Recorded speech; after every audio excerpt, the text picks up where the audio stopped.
Jadi kalau untuk whitening serum, dia biasanya menggunakan zat aktif yang fungsinya itu untuk menghambat pembentukan melanin. Sedangkan untuk brightening serum, dia biasanya ada fungsi lain, seperti misalnya dia meningkatkan produksi dari kolagen. Nah, kita akan lihat zat aktif apa saja yang biasa digunakan pada whitening serum dan pada brightening serum. Nah, yang paling sering sekali dipakai oleh industri kosmetik yang pertama itu ada niacinamide.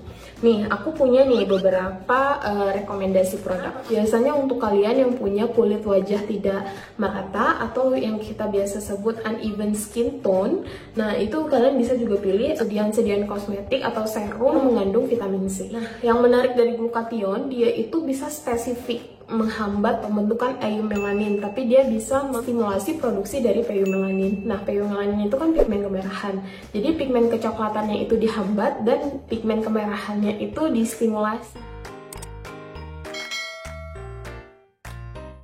Halo semuanya, terima kasih sudah klik video ini. Salam kenal, nama aku Nadia Isnaini. Jadi di video kali ini adalah lanjutan dari dua video sebelumnya. Kita kan udah bahas nih tentang step skincare pertama, yaitu pemakaian cleanser, dan step skincare kedua, yaitu pemakaian toner. Jadi di video kali ini kita akan bahas mengenai step skincare ketiga, yaitu pemakaian serum. Khusus untuk serum, aku akan bagi menjadi beberapa video karena menurut aku penggunaan serum itu setiap fungsinya itu berbeda, makanya aku akan bahas satu persatu.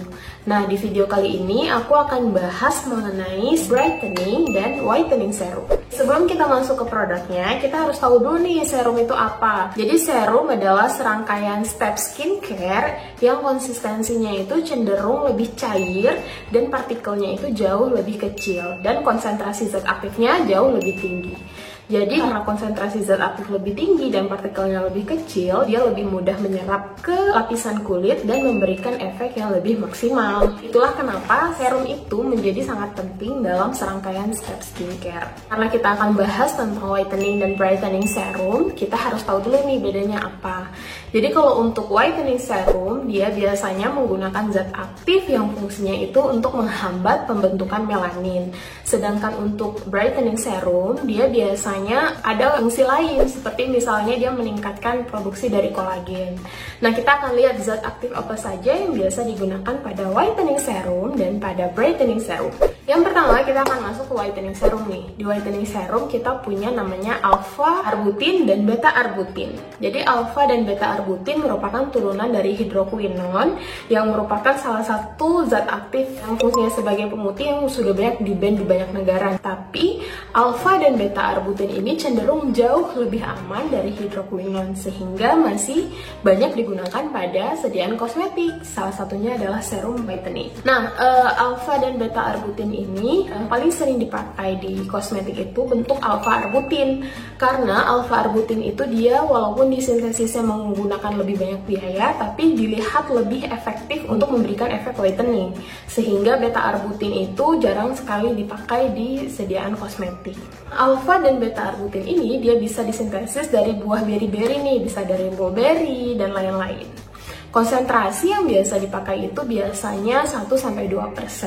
Nih, aku ada rekomendasi untuk kalian yang pilih alpha arbutin.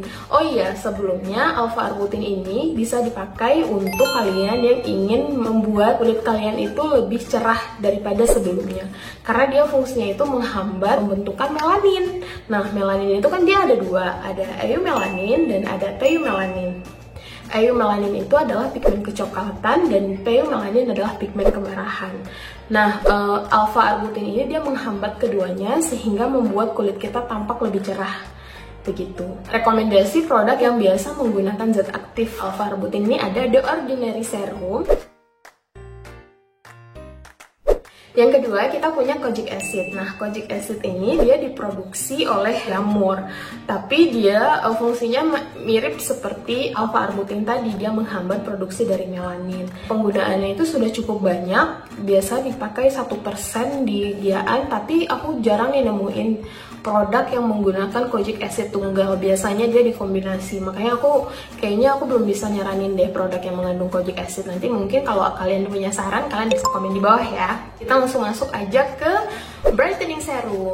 Nah, brightening serum ini cukup menarik dan paling banyak zat aktifnya itu digunakan di kosmetik, karena dia selain bisa menghambat pembentukan melanin, dia juga bisa meningkatkan produksi dari kolagen. Nah, kolagen itu kan berfungsi untuk memperbaiki barrier kulit, meregenerasi kulit, sehingga sangat cocok untuk kalian yang misalkan punya bekas jerawat. Nah, yang paling sering sekali dipakai oleh industri kosmetik yang pertama itu ada niacinamide. Jadi niacinamide ini merupakan vitamin B3 dan dia sangat banyak digunakan di sediaan kosmetik, terutama untuk serum. Nih, aku punya nih beberapa rekomendasi produk. Pertama itu ada Avoskin. Avoskin juga cukup menarik. Dia itu mengkombinasikan niacinamide dengan ada satu zat aktif lagi. Kemudian ada Sunflake. Sunflake juga cukup menarik. Dia menggunakan niacinamide sampai 12%, which is yang nanti akan memberikan efek yang lumayan oke. Kemudian ada White Lab. Nah, White Lab ini dia menggunakan konsentrasi zat aktifnya lebih rendah daripada Sunflake. Dia cuma memakai persentase 10%, tapi dia mengkombinasikan dengan kolagen. Jadi kalau menurut aku ini juga salah satu trik yang cukup menarik, karena dia tidak hanya meningkatkan produksi kolagen di dalam tubuh, tapi dia juga menambahkan kolagen dalam sediaannya. Jadi nanti efeknya bakal oke banget. Ini ketiga produk yang nanti kalian bisa cek, kalau nggak salah harganya juga nggak terlalu mahal dan dia merupakan produk lokal, jadi kalian bisa langsung check out ya. Oke, sediaan selanjutnya itu ada vitamin C. Vitamin C juga merupakan salah satu zat aktif yang cukup menarik. Jadi vitamin C ini selain bisa meningkatkan produksi dari kolagen, bisa menghambat produksi dari melanin, dan dia juga bisa bersifat sebagai antioksidan. Makanya biasanya di sediaan kosmetik selain dia dipakai sebagai zat aktif, tapi dia juga bisa dipakai sebagai eksipien atau zat tambahan untuk sediaan yang banyak mengandung lemak, karena dia bisa bersifat sebagai antioksidan. Nah, vitamin C ini juga sering sekali dikombinasikan dan biasa diformulasikan pada serum-serum yang memudarkan bekas jerawat, karena dia bisa meningkatkan produksi kolagen yang sangat lumayan signifikan, dan dia juga bisa menghambat produksi dari eumelanin yang merupakan pigmen kecoklatan. Nah, sediaan-sediaan yang bisa aku rekomendasikan ke kalian, salah satunya itu ada Garnier Serum Vitamin C. Aku dulu sempat pakai untuk memudarkan bekas jerawat di wajah aku. Kemudian ada namanya, kalau nggak salah yang paling baru itu ada Scarlett yang Brightly Ever After, juga oke. Dia mengandung vitamin C. Dan satu lagi itu ada Avoskin nih, lagi-lagi Avoskin, karena Avoskin dia mengandung selain vitamin C 3%, dia juga mengkombinasikan dengan niacinamide. Nah, ketiga produk ini benar-benar bisa menjadi pilihan kalian untuk kalian yang ingin memudarkan bekas jerawat atau bekas luka dan ingin mencerahkan seluruh warna di kulit wajah kalian. Karena biasanya untuk kalian yang punya kulit wajah tidak merata atau yang kita biasa sebut uneven skin tone, nah itu kalian bisa juga pilih sediaan-sediaan kosmetik atau serum yang mengandung vitamin C. Kemudian yang terakhir itu ada namanya glutathione. Jadi glutathione ini cukup menarik dan sempat viral di akhir tahun 2019 kalau nggak salah, karena itu ada kandungannya di salah satu produk yang cukup terkenal, kalau nggak salah aku lotion yang mengandung glutathione dari Thailand. Nah, yang menarik dari glutathione, dia itu bisa spesifik menghambat pembentukan eumelanin, tapi dia bisa menstimulasi produksi dari eumelanin. Nah, eumelanin itu kan pigmen kemerahan. Jadi pigmen kecoklatannya itu dihambat dan pigmen kemerahannya itu distimulasi. Jadi terlihat kulit kita itu lebih cerah dan ada merah-merahnya kayak kulit bayi gitu. Dan beberapa produksinya itu lebih sering dipakai di lotion. Nah, untuk rekomendasi produk yang mengandung glutathione, kita punya Scarlett. Scarlett ini dia juga mengkombinasikan antara glutathione dan vitamin C.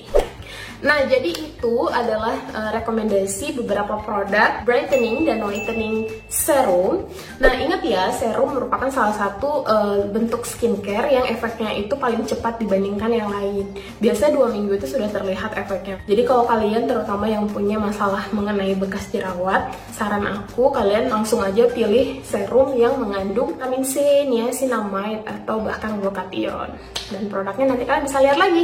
Oke, terima kasih. Semoga bermanfaat. Kalau kalian punya rekomendasi produk lain, kalian bisa komen di bawah biar kita bahas sama-sama. Terima kasih.